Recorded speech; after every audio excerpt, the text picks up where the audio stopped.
Good morning, lover. It's Saturday again. In our top shocks, we have the Real Life and Bama cast. Also, our tearjerkers is going to be Darren in his first relationship. Is Manaya still our loose screw? Our employee of the week is Sedrick from Real Life and Bama.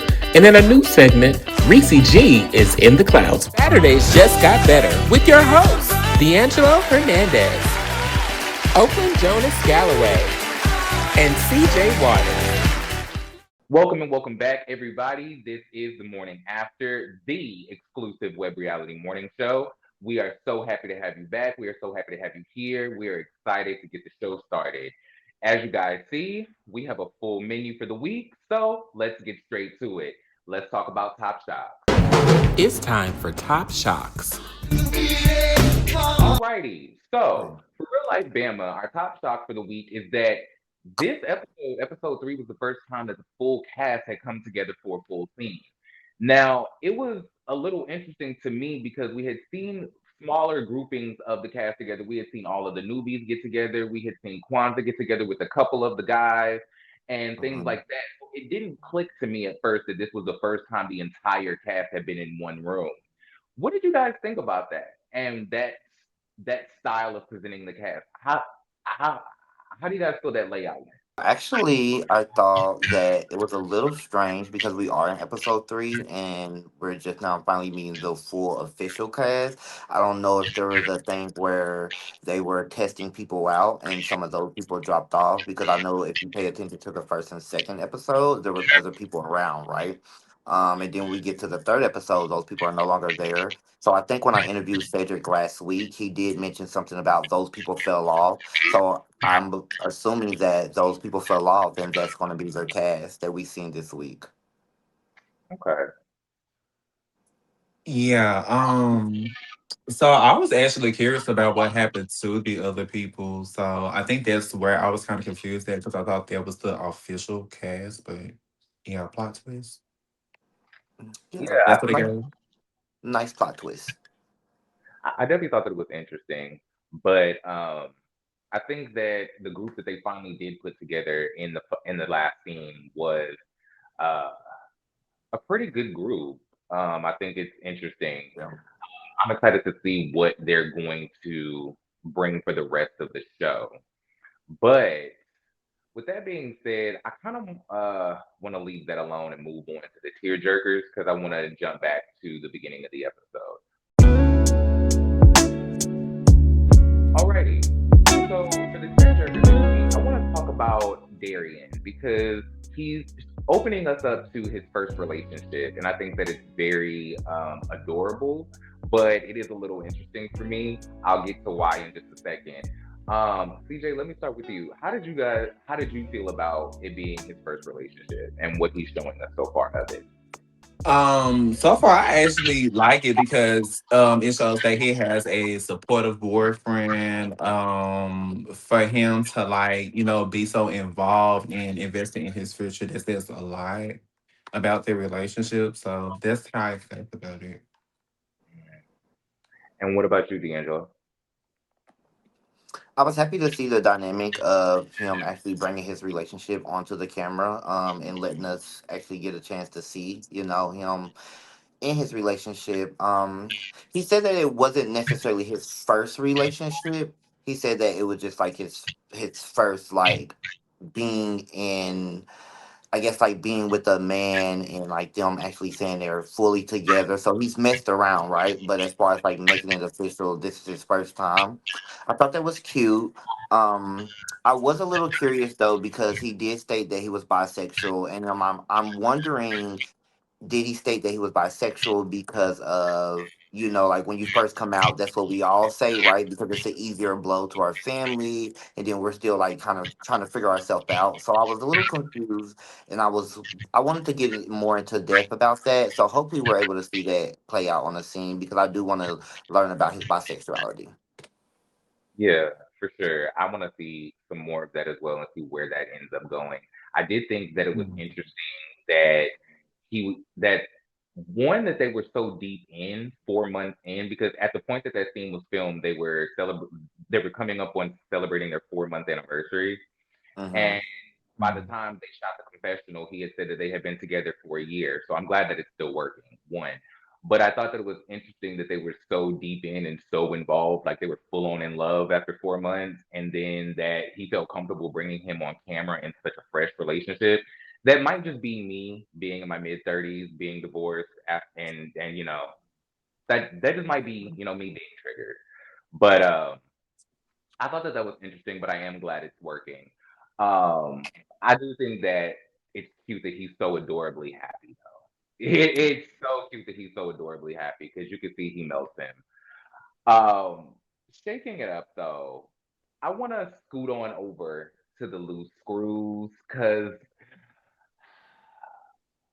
I just want to get mixy. Alrighty, so loose screw this week, Manaya. I need to bring her to the front of the congregation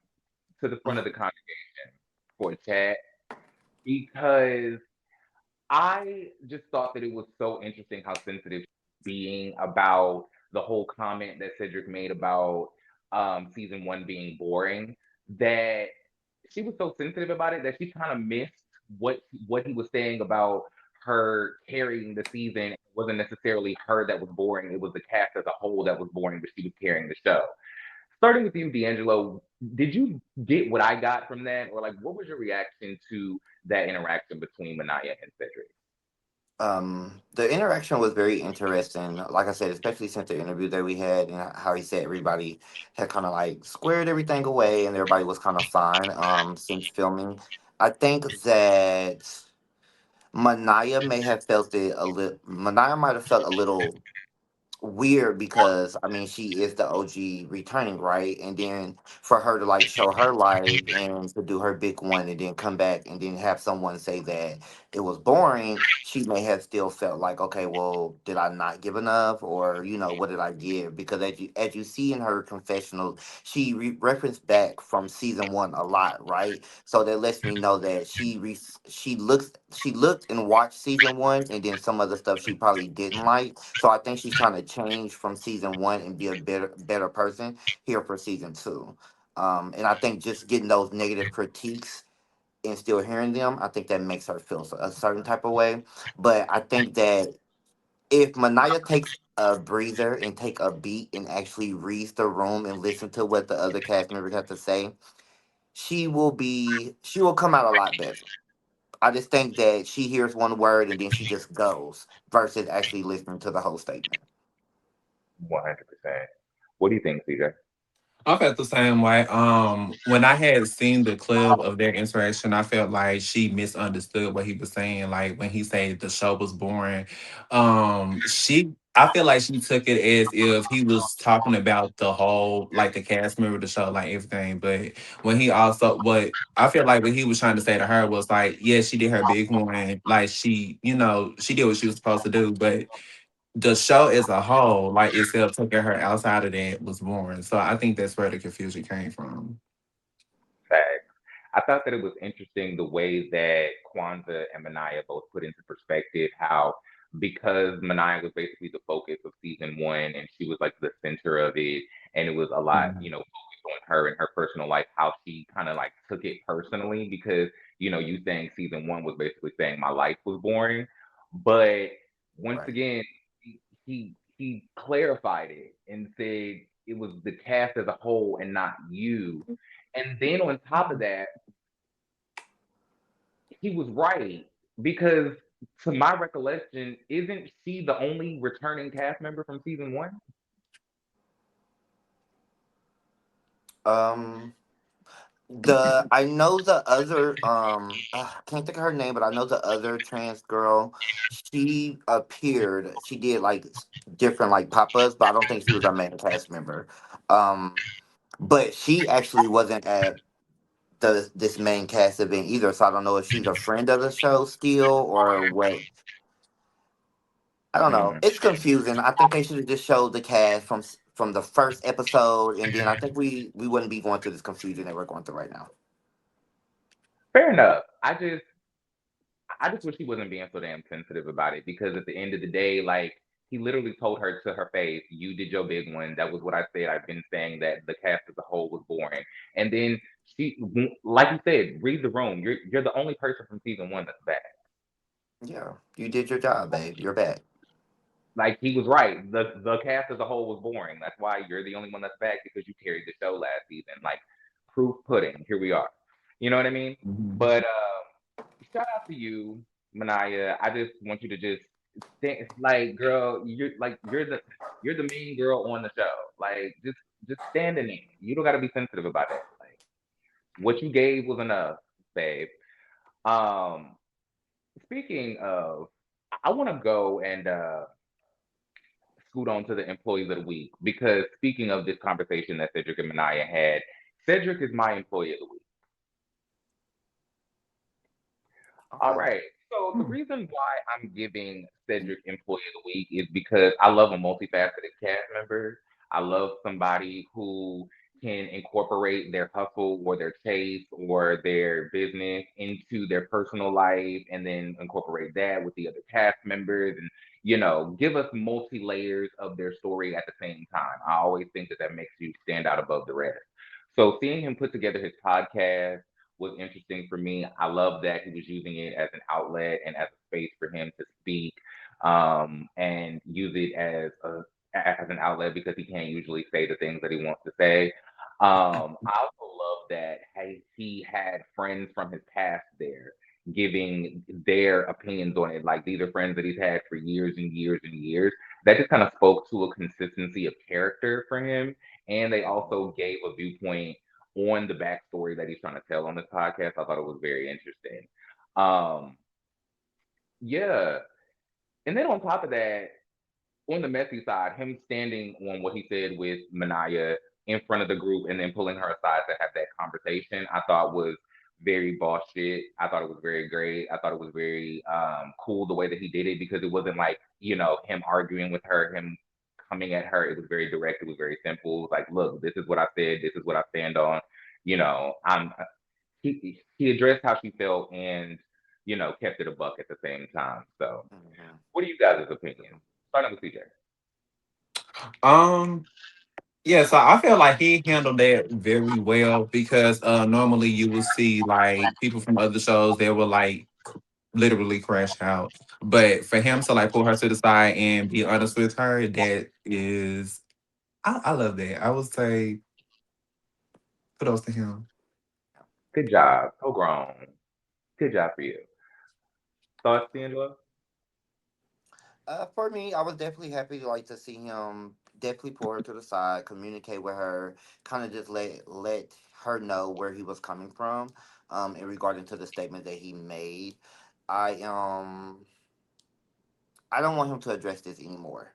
Look, you said the show was boring last season. You're on the show now, so just to make sure it's not boring this season.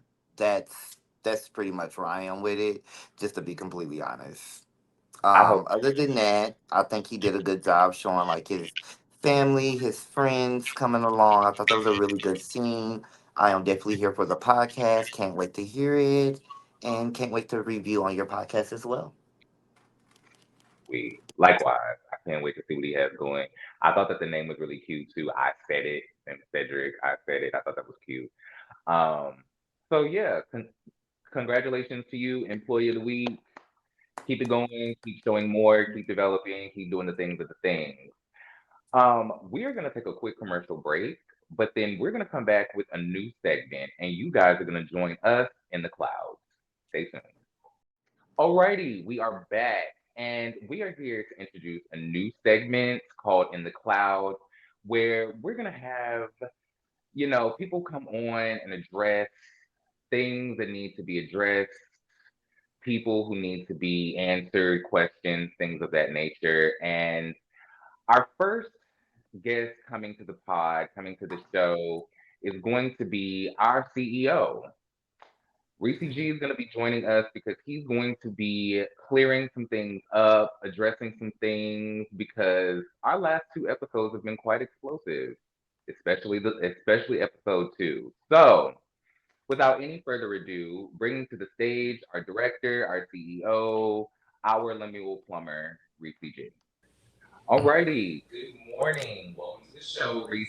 Very happy to have you. Welcome, welcome. Good morning. Good morning. Good morning. Good morning. Thank you for joining us. Cheers, cheers. So, I'm gonna skip the pleasantries, small talk, and I just want to jump straight into it because I think we just need to go ahead and just lay it out, put it on the flow. It's early in the morning, you know. Let's just go ahead and get to it, okay? So, I, so I'm gonna start with a couple questions, and then I'm gonna toss it over to my co-host, and we're just gonna rotate around and just shoot the shit, okay? What is the structure? Oh, and before I start, let me clarify and make very clear before we get into this. Reese has no idea what we're about to ask. Let me just go ahead and say that. When the idea of this came up, he made it very clear that he wanted to just come up and us just lay it out there, ask us whatever. He didn't want to know what we were going to ask. He just wanted to come up and just have the conversation. So we're just going to get into it. Okay? Let's go. What is the structure of the way that the episodes of the morning after are put together?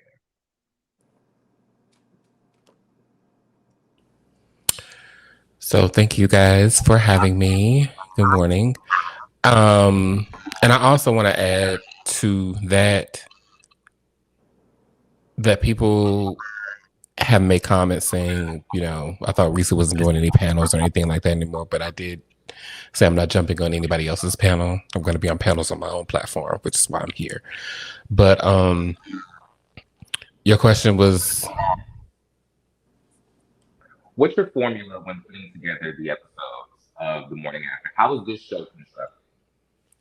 so the layout of the show, I wanted to make sure that I included all three of you guys, which is why you start out with the tears, then we go into the morning tea, and then we go into what's been brewing to make sure that it's equally distributed. In my mind is my version of the view, but also a nod to the first panel talk show that I had, which was Chase and Chat, that was cut short and then revamped into something else. Um, but yeah, so that's how it was laid out.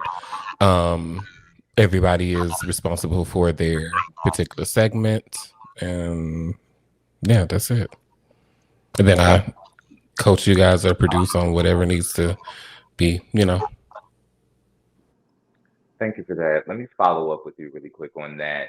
TCB recently addressed that in the credits of our show, it says written by Ressie G, right?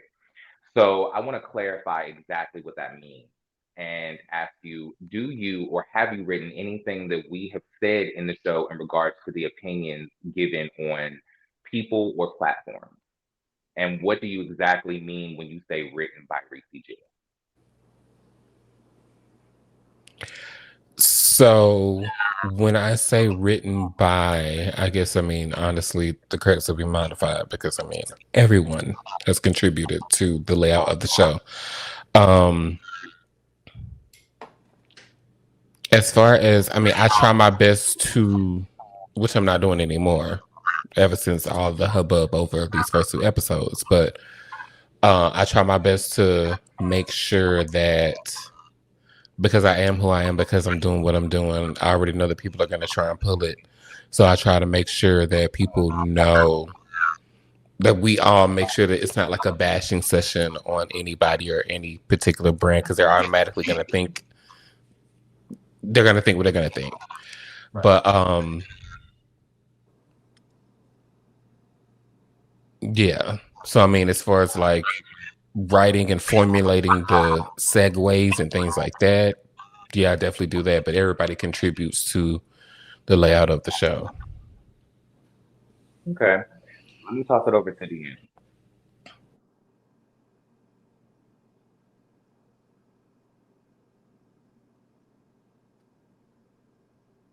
Do you have a question, Holly? Yes, I couldn't hear. It's like a backlash. Like it's like something going on in the background. Oh, I do have a question. So, Reese, what do you say to the people who think that you are still jaded, or the people who call you jaded for what happened back in 2021 with Chasing Reality?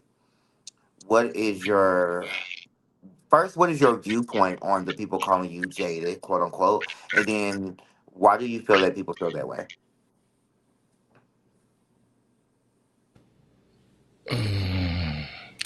It's a good question.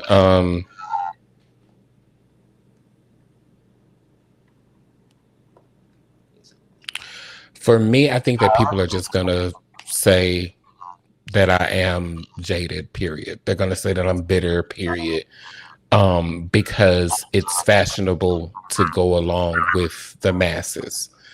Um, but I do feel finally vindicated after, and you said 2021. I'm like, goodness, that's a long time ago. But after, going through what that looked like, the trauma of what that looked like, the public, what I would call smear campaign. People have opposed it, but I mean, I don't care. But what I have considered to be that of a smear campaign against me when everything kind of started to go down, um, I was absolutely jaded with doing anything for the web reality space, which Hmm. is why I made a pivot into the non-profit space, and then now I'm coming back to where I belong. And so, I mean, when people say jaded, yeah, sure, I am. Yeah. Okay. And I mean respectfully, I mean, it's, especially if you birth something with someone and then stuff happened that's only, natural. That was your baby as well. So it's only natural, right? I think so. What else? The other question I think I have for you is that how do you feel about, fuck it, I'm taking the gloves off. How do you feel about TTB and the two facedness? I mean, because it's two faces. Let's call it what it is. Because 1 minute you're here, 1 minute you're there. So how do you feel about that? And I want to know your honest opinion. Um,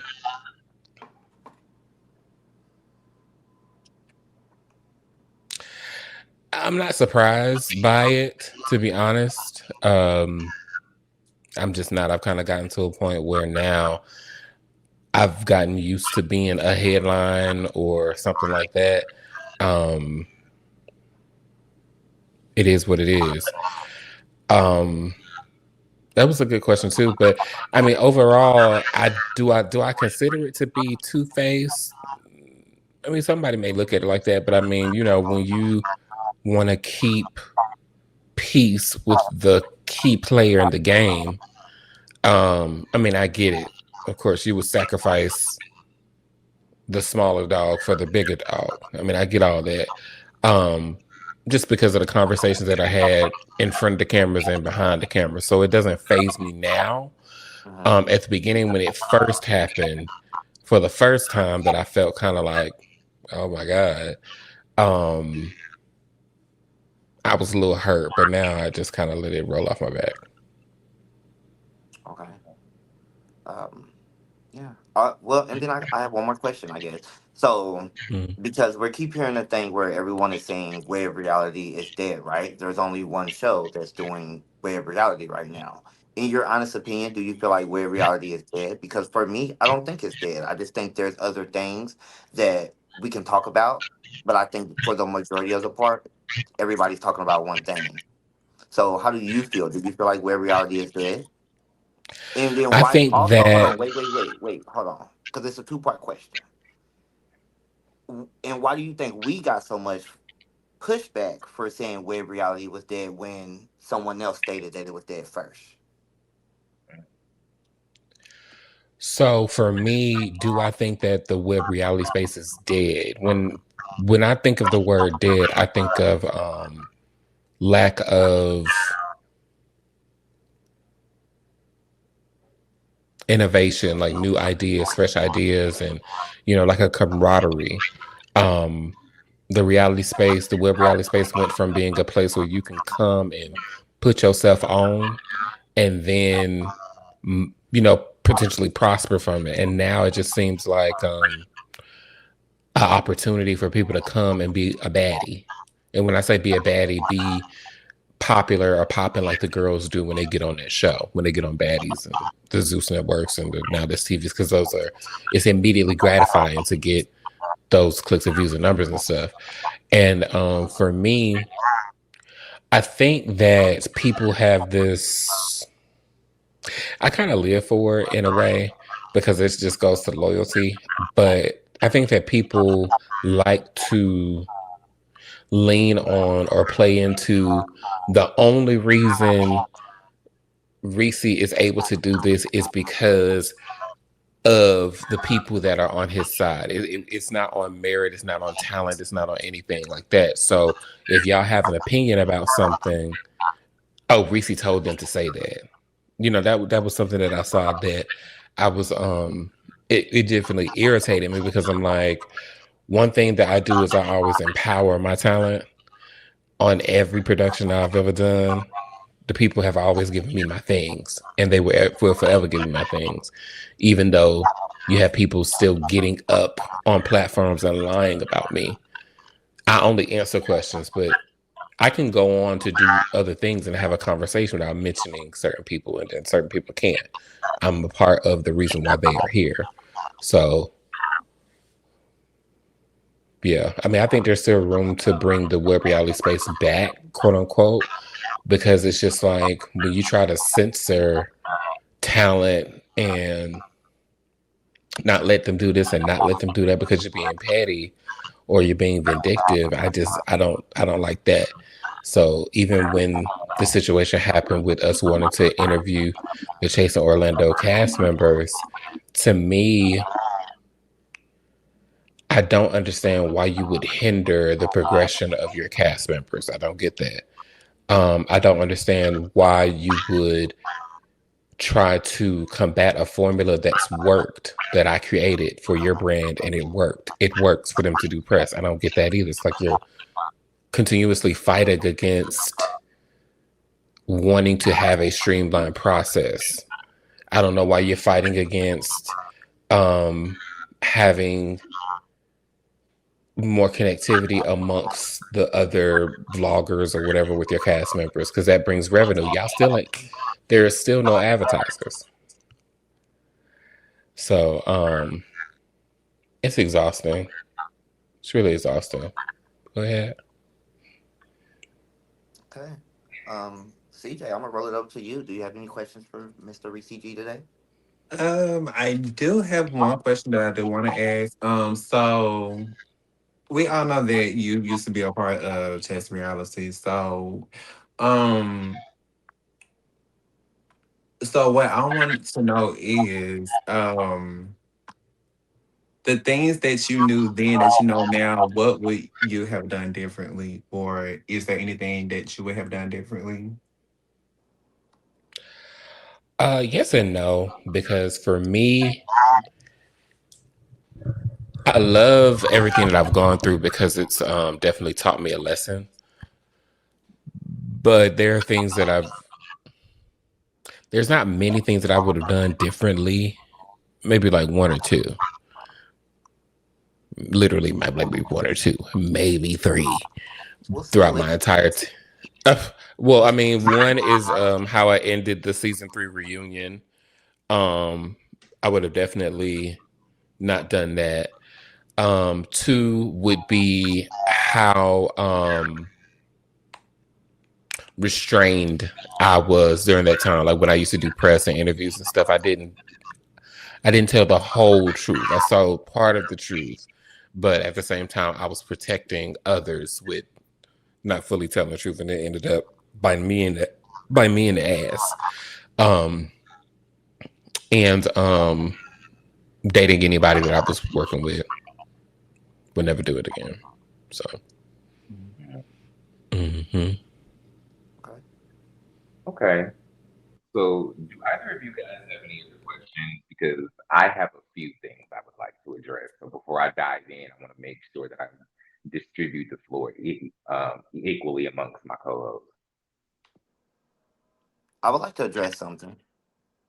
Sure, of course.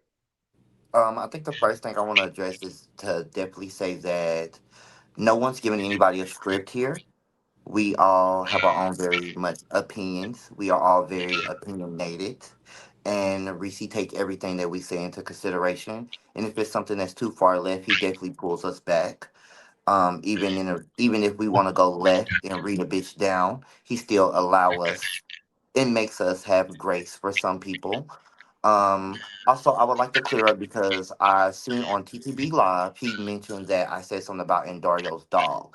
First, let me clear something up very much. I have two dogs of my own. I had one of my dogs for the last 13 years. And if something happened to my dog, I would be very sad and emotional, and I would be reading bitches down. I definitely wouldn't have held my composure as much as Ondario did. I probably would have came off the bat a little bit more harder. So I think that was BS for you to take my comment and what I said when I was trying to give him cause I guess some empowering words because I understand. I just definitely didn't like that comment. It definitely rubbed me the wrong way. Um, and then what else? And then in regards to the YG, I'm a little confused on why G gave us all that energy when we literally gave him praise for what he did. So that energy that he gave us was definitely not warranted. But hey, I mean, I guess that's what happens. And that's something I had to clear up. And then to speak to I guess the intent of you giving, saying what you said about the passing of Bella. I don't know how that was even misconstrued as trying to be something else. You know what I'm saying? Like that was a little odd to me. And in addition to that,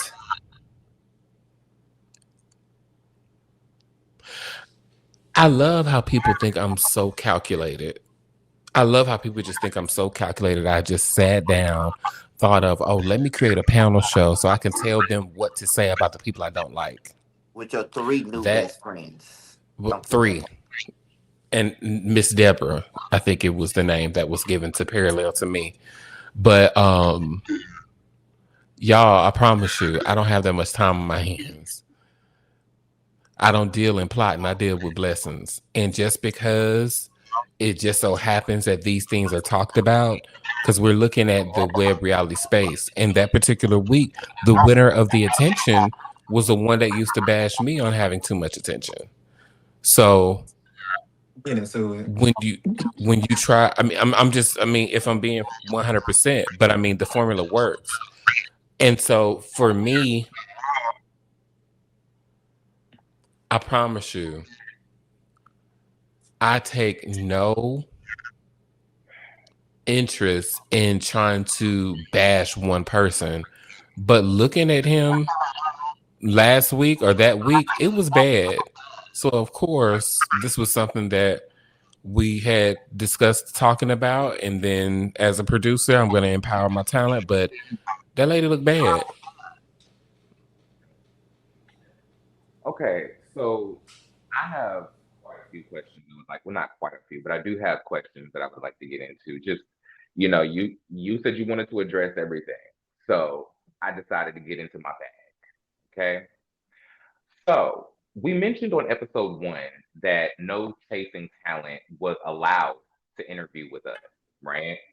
It was mentioned again by Harviana in response to me in the comments on a live where um, we were addressed but not actually named, right? That's where D'Angelo mentioned we got all that smoke from YB because we were never actually named. We were just called a bullshit show with no actual addressing of who you were talking about.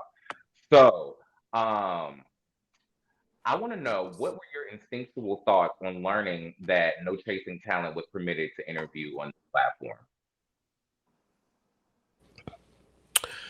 I wasn't surprised. The expectation was just 50-50. Either it was going to be a yes or it's going to be a no. But my intentions with the Morning After is to bring that nostalgia back that we're now missing in the web reality space of when we first came out, what worked with us. That's the intention of the show, which was the intention of Chasing Chat and so on and so forth. And so for me,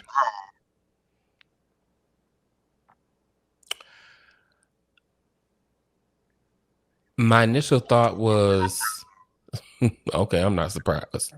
My second thought was, why is this coming from TTB? Like the info is coming from TTB. And then my third thought was, this is sad that they still doing the same thing that they have been doing before with stopping the talent from doing press and stuff. And not saying that my platform has hundreds of thousands of views. We got thousands and thousands, but I don't really understand why try to block the collaboration. Because it wasn't too, but I mean, hey, I don't know what was going through anybody's heads. My first thought was, let me reach out to everybody because we're going to be reviewing these shows. So let me be fair and reach out to everybody. I think I was telling one of y'all, it took me a couple of days to even start sending out messages. Because I think, D'Angelo, you reached out to Cali Boy first. And then everybody I reached out to pretty much said, yeah. So, you know, but I mean, because I want to stay honest and true to what we said that the show was going to be about, we're still going to review the show whenever there is an episode that week and do it just like everybody else, because I'm not going to let their lack of collaboration stop me from being honest. Fair enough. To follow up on the TTB piece, because that was going to be my next question, why do you feel that that information was given to you through TTB, even though, like you stated, most of the cast members said that they were more than willing to interview with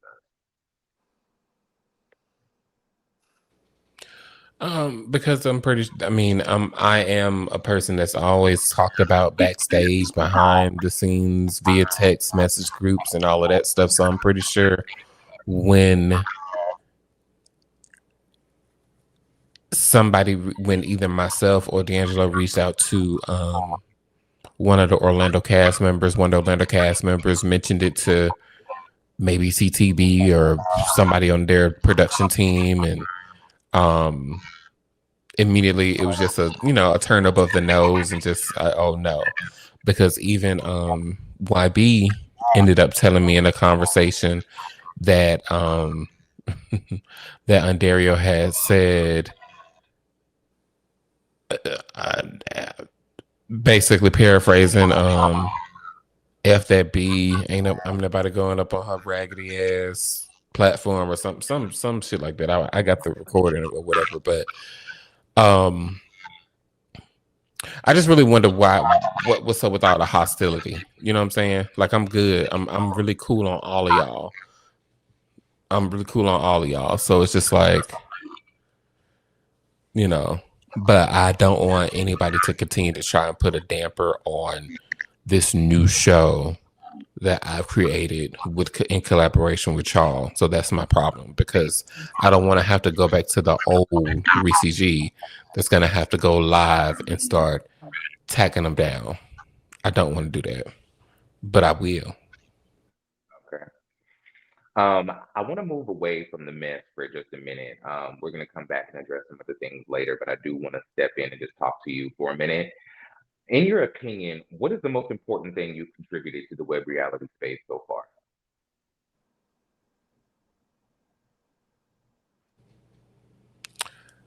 The most important thing that I've contributed to the reality space, I'm gonna be vain to just say myself. Because and you know what? I want to thank me. Hey! But honestly, I'm going to say myself only because there's so many different branches and legs to the things that I've been able to do for myself and for other gay Black people. So, and I wouldn't have been able to do that without me, and actually taking to an opportunity to create something that has been a part of culture, like really shifting culture. And that's what I hope to continue to do with ReVoyce. And just because I think a lot of something else that I kind of find a little odd is too, now that there are things coming out from the platform, everybody is all of a sudden trying to give a reason as to why I'm putting things out and how I'm putting them out.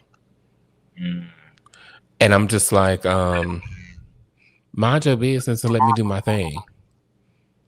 That's it. Just mind your business. Let me do my thing. If you want to collab, let's make some money. If you don't, leave me be. Half of y'all say y'all don't like me anyway, so don't even waste your breath on, I found out that more people are watching that I didn't expect to watch because of the hate watching. Interesting.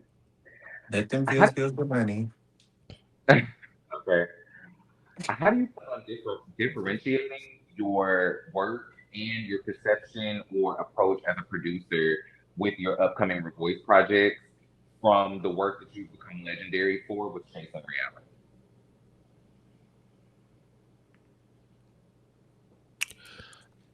I mean, it's the same work and it's going to be the same work because wherever I'm at, I'm going to still produce the same high quality effort with a lot of sweat equity in whatever I'm doing. And so even if I was still over there, I mean, the same things that I'm doing now, I would be doing over there. It would be more of a battle or a struggle to get it through. But I would be doing the same thing. So when it comes down to what I did while I was there, I did some progressively better things. Like if people look at my track record, everything got progressively better, which is always a mark of a person that is serious about their craft. And so for me, it's the same, but just a little bit more refined. I'm trying to get a little bit more refined. But everything is, self-taught. I'm self-taught with everything. So, Fair enough. Can you speak to your journey emotionally since leaving the chasing platform and what the work you've done on yourself looks like? Tried it.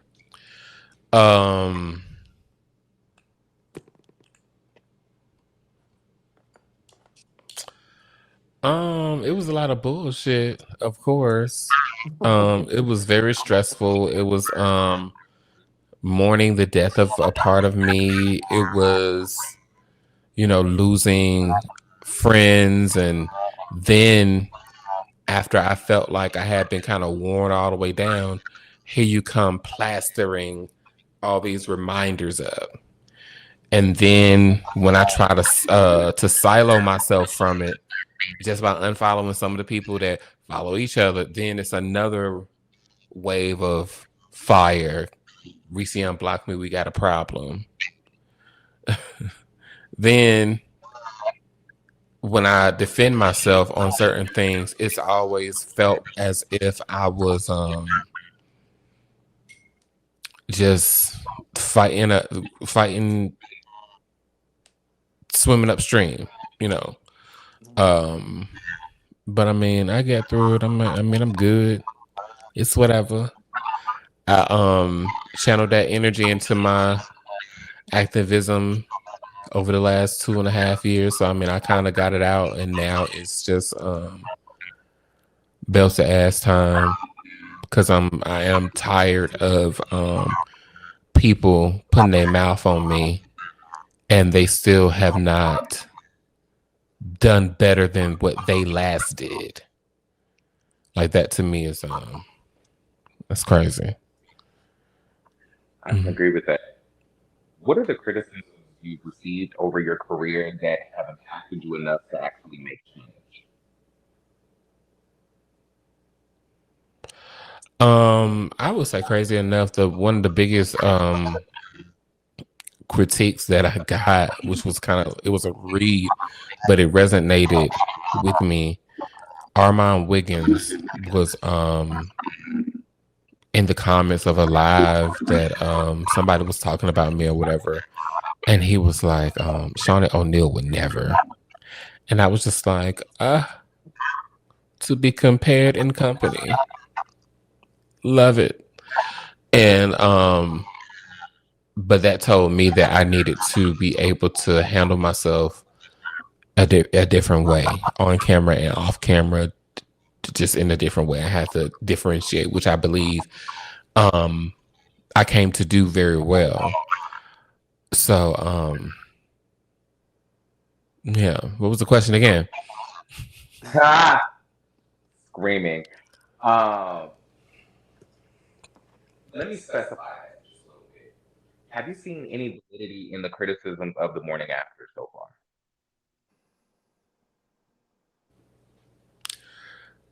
You know, the crazy thing is I don't get criticism. I don't take criticism from people that can't do what I do. First of all. So that's not, to me, that's not a critique, that's a comment. And so when I hear people's comments like that, I think of, okay, well, if I had $1 million budget put into this project, I see what the vision is. But I'm doing it on a budget of 0. First of all. Second, when I see people try to critique my casting choices without asking, you can't do that, because that's something that I know how to do very well. And something that people don't understand is you guys are getting to know each other in due time. And as a person that's over a network, over a channel, if it works, it works. If it doesn't, it doesn't. But we still have to get through a season first to see what's what. And so I always have found it so interesting that people want me to care so much about their critique of my shows, and still it's a search for critique that's not obviously seen. What we're seeing nowadays, you can see all the cracks in the pavement. With my stuff, it's like, oh, the episode was great, or oh, this was great, but the camera was dirty in the corner of the left side, or the right side of the mirror, to the left, to the right. It's like, girl, and not saying that my stuff is like, not saying that I'm giving you Bravo level shit, but my heart is Bravo level big when I'm putting in the work for certain stuff. So, but I hope that answered your question. It did, actually. And as the director and editor of The Morning After, is there anything that you would change about the second episode?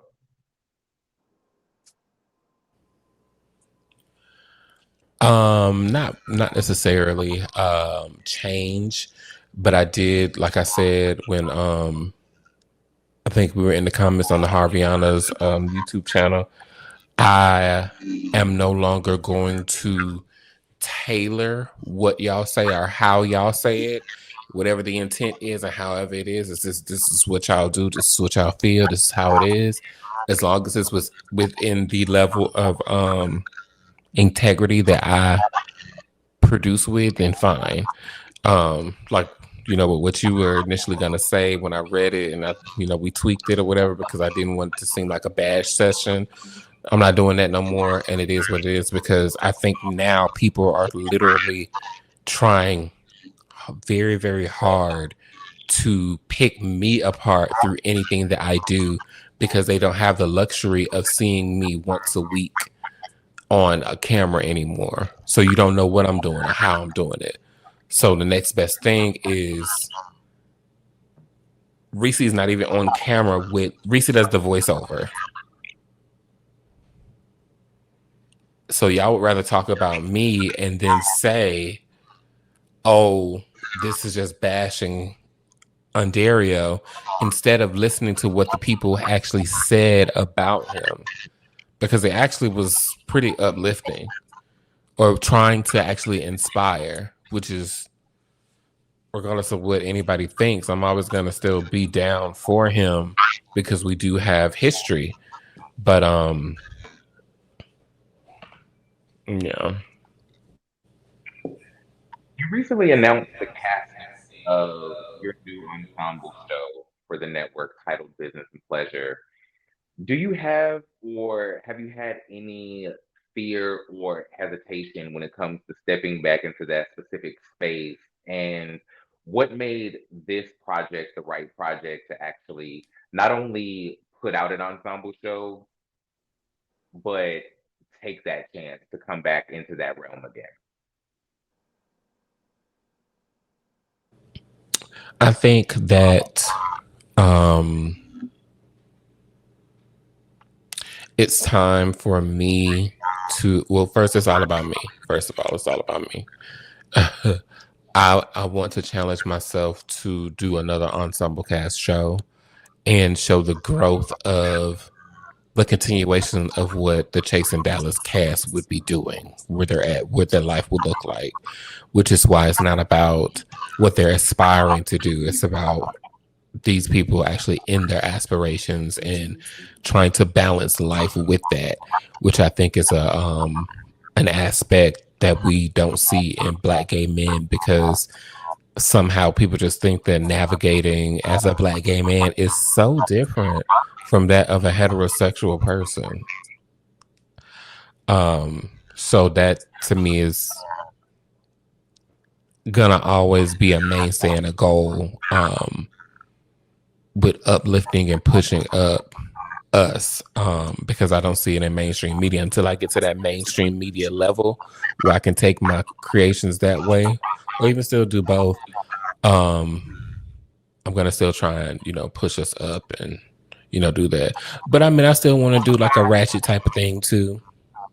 I got a little announcement of something possibly coming soon.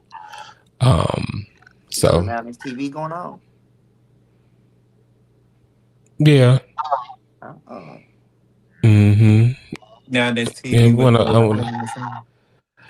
I'm gonna put some girls in a house and see who's the cuntiest of them all. Trying to figure out and lock everything in, but yeah, me and a producer that I worked with in the past with Chasing Dallas and The Retreat and everything honestly I've ever done is in Houston on work and wants to do something, so might do something. Then I'm working on possibly picking up another show. So I mean, I'm just having fun with this, I'm kind of in my delusion of, ReVoyce is just as big as Bravo and I'm working it.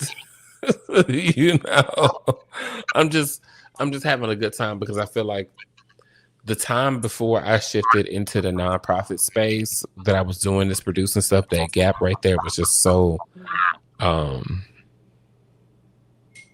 was just so bad. And so yeah, I'm just ready for more. What do you feel the expectations are of another Ressie G ensemble show? That's a good question.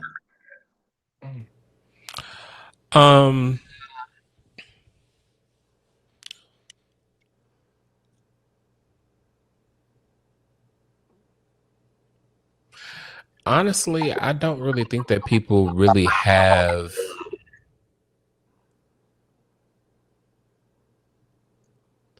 people publicly won't say their I can't say that either. I can't really say. I mean, I think the expectations is that of anybody else's expectations, to be honest. But the thing about it is when my shows do well, I mean, like for example, we did 2 pilot episodes of Love Me, Hate Me, and they did, I mean, tremendously well in comparison to the subscribership that we had. Thousands and thousands of views, on just 2 episodes. And if we would have kept going, I'm pretty sure that people would have enjoyed and watched. But we are making a pivot with that. But I think that people didn't expect for that to be good for me. But then I also think that people think that, oh yeah, this gonna be good. I can't wait to see that. I think that people thrive off putting out publicly the opposite. People wanting it to be whack or fail or whatever, just negative. I think that people enjoy putting that out there. Why, I don't know. But I think that people need to understand too that this work that I'm doing is not for, it's the work that I'm doing is for me. And I mean that in a way of, this makes me feel good. This fulfills me to work for the people in this way, to work for our community in this way. So take it or leave it, love it or not, believe it or not. I mean, it is what it is. But I wish that people would kind of stop trying to make it out to be a thing. Yeah. So Definitely. Fair enough. I can understand. How do you, with this and pleasure, how do you plan on combating the inevitable comparison to Chasing Dallas with this new show? And, or do you even acknowledge that in your thought process? I'm always going to acknowledge that because it's what I've already done. And I'm always going to try and best myself. So if the last season that I did, story-wise, has still been better than the current seasons, then I have to figure out how to best myself on that. And then also take pieces of what has happened that has worked since I left and fold it into my own project. But I mean, the comparison, I welcome it. I mean, it is what it is. But it's going to be completely different. It's going to be as different as I could possibly make it. We're having an ensemble cast show about Black gay men in Dallas. I mean, that's, you know, those are the big three right there. So, yeah. Fair enough.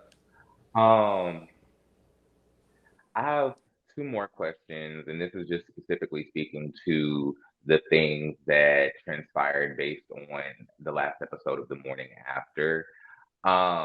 We've spoken about how you know, aren't going to tailor what we say anymore, or, you know, and you specifically touched on, you know, my specific comments. And I wanted to dive a little bit more into that because a lot of the commotion that was stirred up based on the second episode was surrounding things that I had to say personally. And I wanted to, one, not only clarify that, one, these were my own thoughts. Two, we said that. Two, that what I actually wanted to say was a lot more direct. I'm not even going to say harsher because it wasn't necessarily a bashing. It was just a more direct approach. And I want you to share with the audience the explanation you gave to me as to why you asked me to pull back and pivot the tone.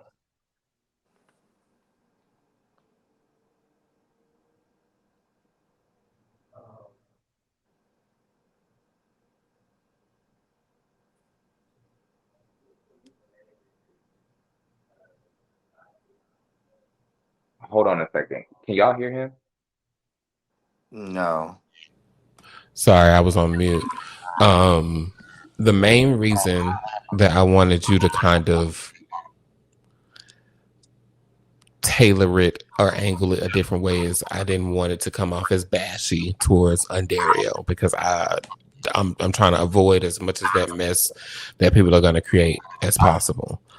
Another reason was because I wanted to make sure that because of where you are in your web reality career or journey, that we still navigate this the right way before jumping completely out the window. And that's just what I do with any person that I've ever produced or worked with, because I don't want any of y'all to be perceived as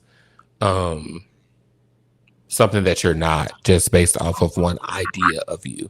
Because I mean, people think I'm just what they see on a show, but y'all know I'm completely different. So, Yeah, no more of that in that particular way. But yeah, hope that answers your. Hope that helps. um, CCB mentioned in his recent live, and we kind of touched on this, but I want to, dive a little deeper. TTB mentioned in a recent video about you that all things seem to be cool with you and Ondario, as well as the other figures in the web reality space, referencing a photo that you posted with Ondario, and then he mentioned the mass blocking spree that you went on, and he wondered why and what happened. Can you shed some light on that for us?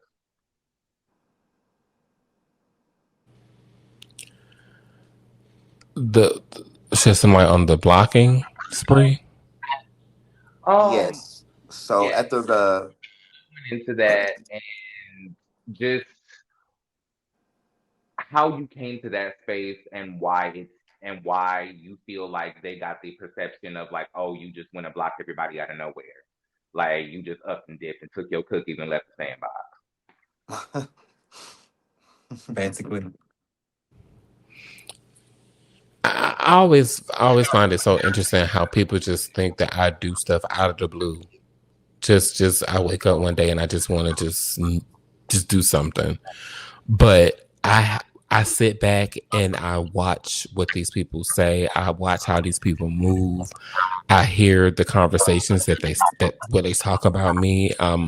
Getting sent messages of this and that and this and that I'm locking away. And I'm like, y'all get on panels, get on lives publicly. And I'm going to be in the bushes because I'm a girl that does what? Collects all the data. And I'm going to be watching to see what you have to say about me. If I don't like it, I'm going to unfollow you. And that's it. And then if it's something that you keep popping up in my algorithm, then I'm going to block you. And most of these people, I had them blocked for months before they even realized it, which goes to show how much you really care or support me or whatever. When we talk about Ondario specifically, I just unfollowed him on Instagram, and he said I had blocked him, but I hadn't blocked him. I just unfollowed him on Instagram because he was posting, photos of his friends and the people that he associates with that I don't like and don't care to see. So that's why I didn't want to see it. And also when we got back in communication, he was really still the same person that he was before we kind of, went our quote unquote separate ways. But I sent him a message giving him condolences on Bella. I watch his story every now and then, but I mean, I need to protect my peace and do what I want to do, and not worry about how people feel about. I mean, you don't like that I block, you don't like that I don't follow you or whatever. Okay, great, but just don't take. What kills me is he went up on Hariana's interview, and then because he felt some type of way towards me, got up there and lied. That's what kills me the most, is that people continue to try and act as if I have given such subpar product when it came down to the shows and the things that I produce. We've all grown and become better. And when you look at the last thing that I did with them from my spinoff, which I would argue to say has been the most successful spinoff that I chose to not be about me, but chose to share with other people, on top of when you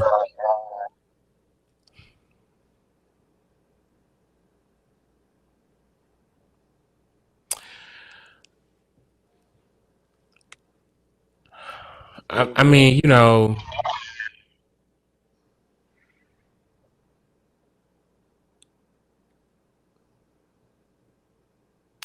know, it just can be a lot. It just can be a lot. It can be a lot. Fair enough. Before we close this out, I wanted to, one, thank you for giving us the time. Thank you for giving us free, full range to ask whatever, because I was left with a lot of questions. I had a lot of things I needed to know. I had a lot of things I wanted to ask. I had things that I needed clarification on, and I think that I wanted to present these questions in a way that not only clarified them for me, but gave some finality and some clarification for the audience as well. Because it seems like the um, pattern that seems to be going on when it comes to you and the other web reality platforms is that, you know, there seems to be a lot of behind the scenes things and people and like things happening out of nowhere and, you know, behind the back action and rocks and hands and things. So I just wanted to give a level of transparency to the things that have been going on that are being put on Front Street from just one side. And I want to say too that I'm not worried about them people. I'm not studying y'all. I promise you I'm not studying y'all. I don't know what's going on. I don't know what you got going on. I don't wish nobody no bad luck, or good luck, or nothing. I don't wish you anything. So I don't appreciate some of the things that the bloggers say, but they're gonna say whatever. And so if they're gonna say whatever, it's okay for me to feel however. That don't mean I don't like you or fool with you, but I mean it is what it is. Like when TTB has his opinions about me and whatnot, I listen and I take notes and I lay it down with the rest of the people that have opinions, and I don't judge him for it or hold anything against him for having those opinions, because this is the world that I've signed up to be a pillar in, so to speak. So I want to make it known that I would never or have any interest in using any of my platforms to bash another person, especially when they can make themselves look bad all by their lonesome. I don't need to assist them in any of that. And I don't relish, unlike most of them, in making people look bad. I don't like that. I don't, and I never have. The only time I have ever come out and flutter my feathers is when the girls called me out and I had to come and lay the girl out. And I do want to also make one last comment. If I don't want to see your content, speak to you, call you, text you, follow you on social media, that's my prerogative, period. Because I'm human and I am not going to reward I'm not going to reward you with my presence or my attention when you're not a good person. And that's just it. I'm not going to do that. Unlike most people that don't believe that people can change and grow and everything, I know that I've grown, I know that I've changed, I know that I've refined myself because I'm getting money in different ways. You know, this YouTube thing is my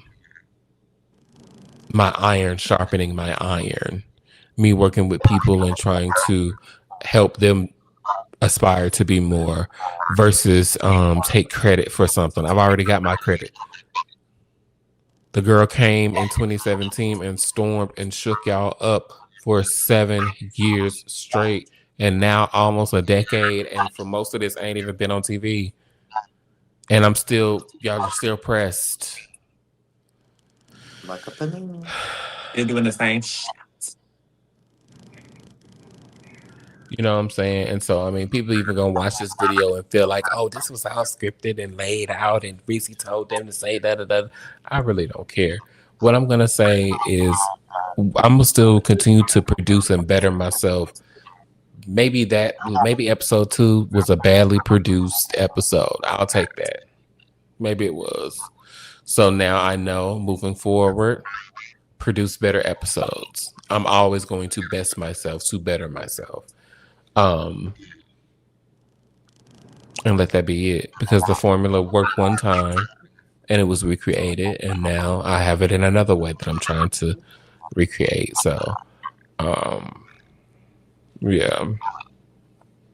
And to just state for myself, I think I want to personally clarify because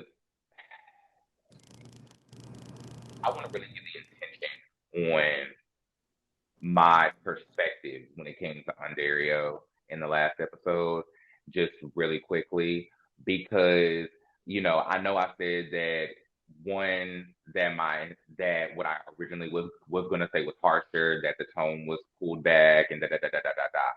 Mind you, I give the critiques and the criticisms that I give specifically about the web reality space because there's full control in the web reality space. And anyone that knows me and has seen my content knows that speaking about the social awareness and the issues that go on within reality television and creating conversations about them is what I do. So if I see somebody who has um with the full ability to curate a certain image of their community and is dropping the ball on that, and then not only not taking the accountability for it, but also blatantly stating that one, they don't care about the cast, basically, like how the cast is put on the show, or how they're perceived by the audience. It becomes frustrating to me because I am somebody who is a man of integrity and I'm a man of principles. So I feel like if you're going to take it upon yourself to position and platform people, then you should do it responsibly. And I take great offense to somebody having no qualms about airing racism and transphobia on a platform where they edit and put it out. It just is what it is. It's not about bashing you as a person. If it was anybody else, I would have the same critiques. This is not personal to Andario. The reason why I gave Andario the helping hand is because I actually have a history with that man, and I had a different perception of him and who he was, and I had background to his original intentions to chasing reality in the first place. So I, as a person in media and as a fan of the platform, expect better.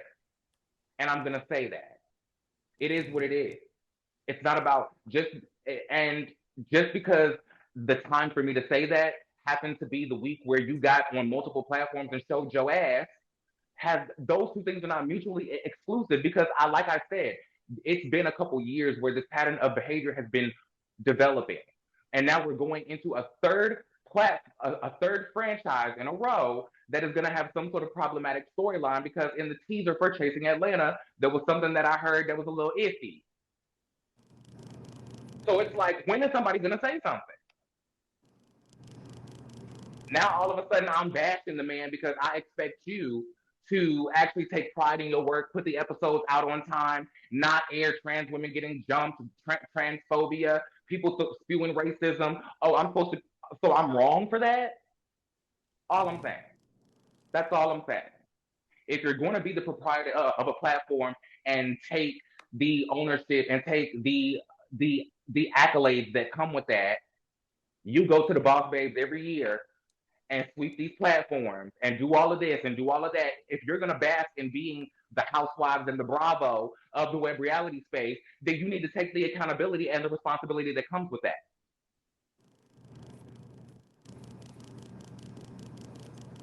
It's Hello? okay when they do it, but when you do it, ooh. Oh, but y'all can get up here, but people like YB Speaks can get up here and attack us personally and speak about us as individuals and not even critique the work. See, that's the difference between me and other people. Y'all calling me bashing on Dario because I'm critiquing the work, and y'all sat up here and called us everything but a child of God. Sour mouth cunts, to be exact. Thank you. So it And whores. to me how you all are regurgitating every point that I am making, yet bashing me at the same time for making it. Make it make sense. I need your answers quickly. So, with that being said, we're going to wrap this segment up. I would like to shoot to my co-host. Would you guys like to address anything, say anything, ask any more questions before we close it out and go to our helping hand? I have cleared everything up I would like to clear up. And if there's more to be addressed later on, I definitely don't have a problem addressing it later. Thank you. CJ? Absolutely not. I'm too classy for all of that. So yeah, you can go on to the next thing. Alrighty. I do want to say on the record, on key, I really just feel that I need to say this, even though I've said it before. The intention of any production coming from ReVoyce that I'm putting out, that I'm over, that I'm consulting with, that my name is associated with, is going to be for the upbuilding of the web reality space, period. Whether you like it or not, whether the critiques are, I mean, we got to look at the same critiques that's embedded within episode 2 is reminiscent of Imani Van Zap. Do y'all not see this? Do y'all not see what I'm trying to do? Like, y'all have to start thinking if we want to keep this space and to revive this space, that we're gonna have to make room for certain things to happen. So, Especially when y'all um, did for me when I made these critiques about the housewives, but now y'all are getting upset about them when I'm making them about chasing reality. Let's keep it a whole buck. Like, When sit here and commend me for the critiques and the views that I have about mainstream reality television, then let's keep that same energy when it comes to our space. Because if we're going to sit here and have a whole genre of television that is for us, by us, then let's actually do it with some integrity. That's all. It's never personal. I ain't never got personal smoke for nobody. But my whole thing is I'm for the betterment and the empowerment of our community. So if you're gonna sit here and take the liberty of platforming us in this way by creating an entire franchise of television shows for us, then actually do it like you give a damn. That's for anybody. Oh, I do have one thing to say. It's gonna be very short and simple. To anybody that sees this, and I hope nobody does not take this any type of way, but please be direct. Because talking about a particular network or a show and you're not naming names, it's not gonna do any justice. So please be direct if you're gonna be like criticizing anybody.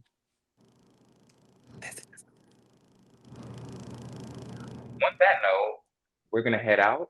Thank you again, Ressie, for being here. We appreciate the conversation. We appreciate you giving us the opportunity and the platform to even have these conversations. mhm. And with that, we're gonna take another break and we'll be back to close and give our helping hand for the week. Thank you guys. Thank You. you. Thank you. We are back. Thank you guys so much for watching. Thank you again, Teresa, for joining us. That was an incredibly informative segment, um, but I think it was absolutely necessary. What do you guys think? Definitely necessary. It was necessary and needed. Most importantly. So, as we do each week, we're going to close with our helping hand. And this week, I want to dedicate my helping hand to Darrian of Real Life Bama. I would love to see more of what you do in your personal theme because your interactions with the group have been fine. You know, you as a personality is great, and I feel like you have a lot of potential on this show. But it seems like in your personal scenes, you're more in. It seems like you're being dropped into the people who you're filming with lives versus them being ingratiated into your own personal story. And I would also love to see your photography journey at some point within your personal themes. I think we're a few episodes in and we've heard about you doing photography. We've kind of heard you speak to your boyfriend a little bit about the things that you have coming up, but I want to see you finally fully flesh those things out. I think that this comment could also slightly apply to Sedrick too, but I think that the difference is that when we see Sedrick in his personal scenes, where he is in his journey seems a little bit more fleshed out, developed, and evolved. And we kind of see his process going a little bit further, not to mention the multi-level aspect in the way that he presents his themes, like I told you, with the having people from his past, the tying in his personal story to his business, all of those things. So that takes Sedrick up just a little bit of a notch. But Darrian, I think that you have a lot of potential. I've been enjoying you on this show. I think your personality is infectious, but I would just love to see that balance of who you personally are and what you personally do when it comes to you outside of the group. So, with that being said, that has been episode 3 of The Morning After. We appreciate every single one of you guys for being here. Thank you guys so much. Make sure you tune in each and every Saturday to shoot the shit with us about the web reality world and the happenings of the week. Make sure you guys like, share, and subscribe to the ReVoyce Network. And we will see you soon. Stay tuned. Leave all of your comments and thoughts below. And until next time. Until next time. Bye.